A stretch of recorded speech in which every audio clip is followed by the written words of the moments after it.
బ్రిటిషోడు ఏదో మనకి విద్య నేర్పాడని చెప్పి ఇంకా నమ్మే మూర్ఖులు ఉన్నారు. ఎందుకంటే మన పాఠ్య పుస్తకాలు మన తాత ముత్తాతల నాటి రాసినవి మన వాళ్ళు చదివి మనకి నేర్పారు కాబట్టి. వాస్తవంగా చరిత్రలో చూస్తే బ్రిటిషోడు మన దగ్గర నేర్చుకున్నాడు తప్పించి మనకు ఆడు నేర్పింది ఏమీ లేదనడానికి సాక్ష్యం ఇది. ఈ శాసనం వచ్చేటికి 13వ శతాబ్దంలోది.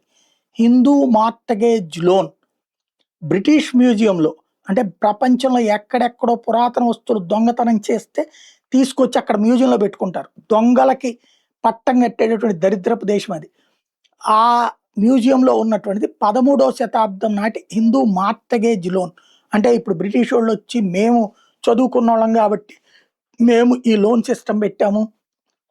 పర్సనల్ లోన్లా, క్రెడిట్ కార్డ్ లోన్లా, డెబిట్ కార్డ్ లోన్లా, లేకపోతే ఆస్తి లోన్లా. మార్టగేజ్ లోన్ అంటే ఒక వస్తువుని తాకట్టు పెట్టి రుణం అన్నటువంటిది ఆనాడే ఉంది అనడానికి సజీవమైనటువంటి సాక్ష్యం ఇది.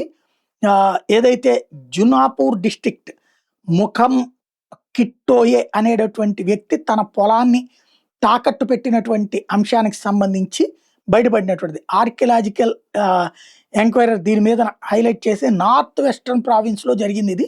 1217వ సంవత్సరంలో 11 జూన్ ఆదివారం పుట్లన ఈ ఒప్పందం చేసుకున్నట్టు ఉంది. అందులో దేవనాగరి లిపిలో సాంస్క్రిట్ మిక్స్ అయి ఉన్నది రాసుకున్నటువంటి ఇద్దరి ఒప్పందం ఇది అన్నటువంటిది.